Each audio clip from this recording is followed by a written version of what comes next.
Hi everyone, I'm Guillaume Delberg and I will talk to you about open source virtual prototyping for faster hardware and software co-design.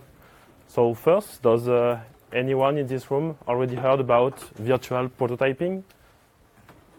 Okay, so let's start. So, sorry, I only have just 10 minutes, so let's start. So, a virtual prototype is a software application simulation.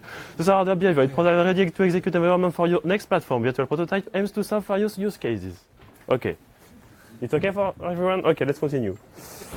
Okay, so it enables software development and software testing to begin before the real hardware is available, and it can also be used for later use when the hardware is available. It is an alternative to prototyping on real boards. It expands the software developers' productivity, allowing them to develop on it as their development platform months before the real hardware prototype. Okay, let's slow down. Okay, so how do you design your product now? So you have an idea, and you ask to your software developers and your hardware developers to build the parts, the application and the physical prototypes.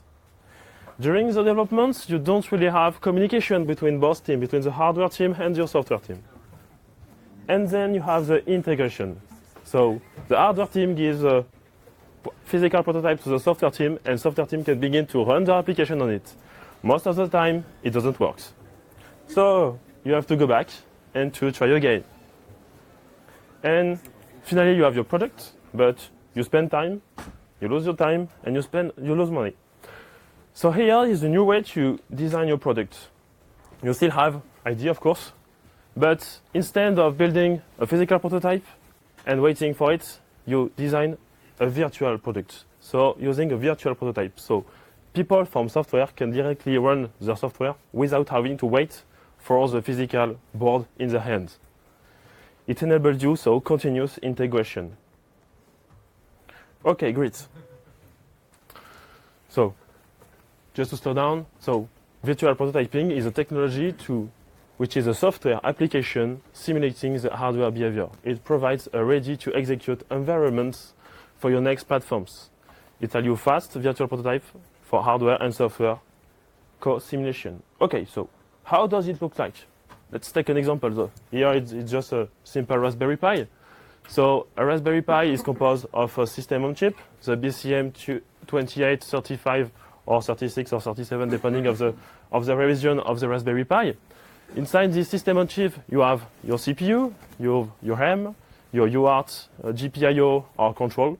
They are all called IP inside your SOC, also called as peripherals.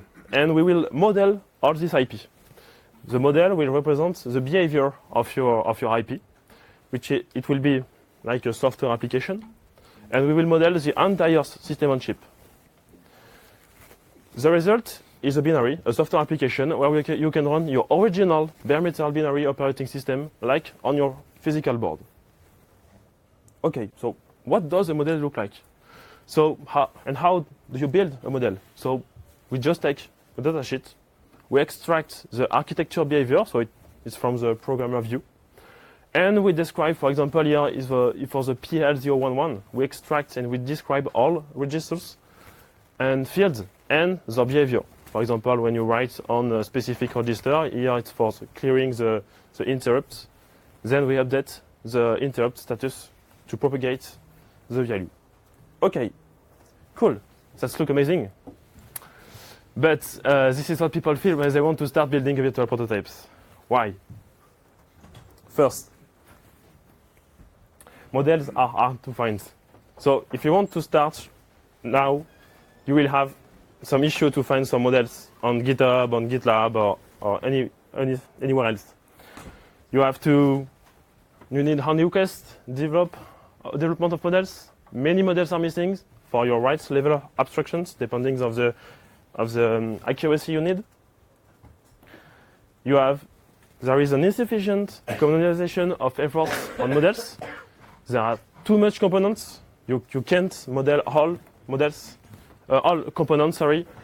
Instead, we should communalize the efforts, and the industrial efforts are not shared. Virtual prototypes involve heavy deployments. Today it's hard to start from scratch. there is a model interoperability issue, which doesn't mean easy reuse. Some people are inventing their own standard, decreasing the interoperability between models. And of course, a non-promised framework deployment is currently missing. Okay, so what's the motivation of with virtual prototypes? So first, the key is the interoperability. An open standard API is the key. If you want to build models, it's okay. But if you want people to reuse your models, you need interoperability. You would like to interconnect all models you can find on GitHub or GitLab really easy using open standard. The reusability. You don't want to reinvent the wheel. You would like to take advantage of the community. So you would like to improve and contribute to existing models instead of duplicating the code. You don't want to spend a month to start, for example, a Raspberry Pi. So you need good documentation and easy tutorials. And finally, you want something easy to build. You don't want to read a book with thousands of pages to know how to write a model. So that's why we are working on we are considering higher level language to describe IP models.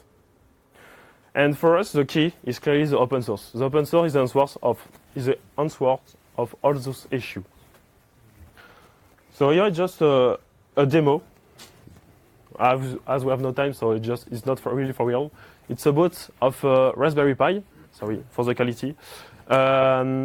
So we have a Linux kernel booting on a virtual prototypes. So you can see it's really fast. It's run on a laptop, and you can directly interact with a virtual prototype as you can do on a real physical board. It's hello FOSDEM. And we are currently working on intuitive tools for design. So we would like to provide a place to share what we call virtual components models. A continuous integration, so people can directly test their software on their hardware to decrease regression. A graphical designer to assemble different models. And of course, community support. So we believe we can make hardware and software development more agile. So with more intuitive virtual component editor, with open source virtual prototype builders, with clever system simulator, we would like to, from the description of the virtual prototype, we would like to be able to export initial bill of materials and schematic. And this, of course, enable a more collaborative development, open source hardware, community, and functional system integration test automation. So, sorry, time is over, but we are currently opening a beta next week with including the virtual prototype of a Raspberry Pi. So if you want to try, so just join the beta. We will, of course, then after the beta, open everything to the community on our GitHub, on github.com/Hiventive. So if you want to try or to give us feedback with the Raspberry Pi, we will be happy to hear your feedback. Thank you.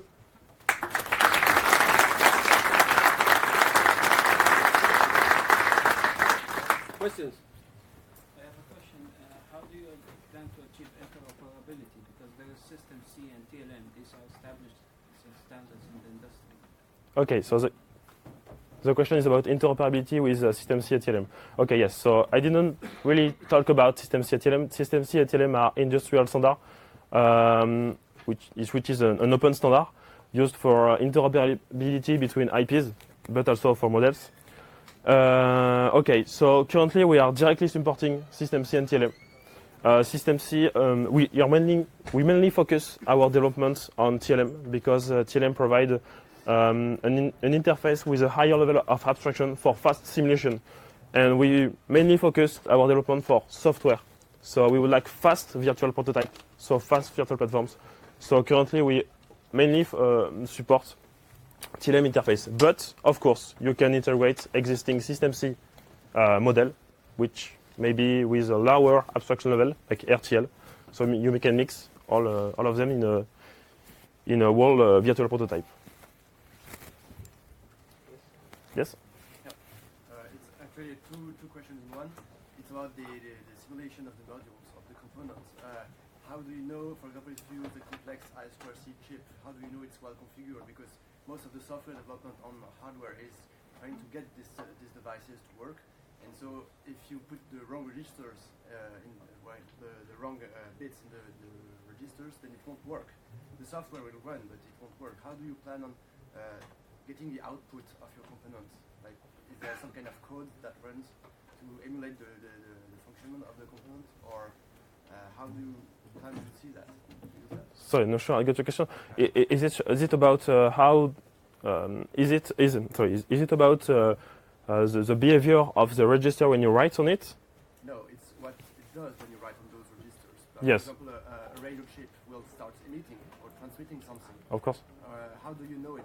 You did the right thing. Oh, okay, I see. It's about compliance of your model. Okay, I see. This is a good question. So the question is about how can we check the model finally is right according to the hardware, according to the real hardware. Okay, this is a really good question. So we can say the model is totally right. We are only following the datasheet, but we believe with open hardware, we can have accurate models because we have all the source code, and we hope we will have more IP open, and so more accurate models. But there is another answer. Many people today begin to develop the hardware with low level like RTL. But you can do the reverse. You can begin with your model, and your model will drive then your development. Your model can be used from the software, and then for the hardware to write low level part, like the RTL with VHDL or Verilog. Okay, there are many questions. I'm sorry, but we have a talk in 3 minutes. So somebody with a very urgent, important question. Yes. How do you plan on getting manufacturer data for their custom IP of their chips? For instance, I had a USB hub on my previous board that I worked on.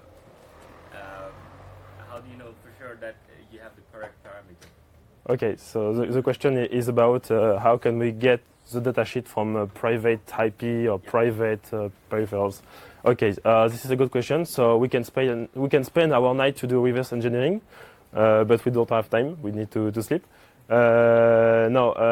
Currently we are trying to discuss with the manufacturer and IP provider to see how industrial can share maybe more models with the community to avoid to reinvent the wheel. Maybe because IP provider already have models. They do models when they build their system on chip. So if we convince them, to share models to the community, I hope it will be great. But currently with private IP, we don't really have an answer. Okay, thank you, Guillaume, again. Thanks.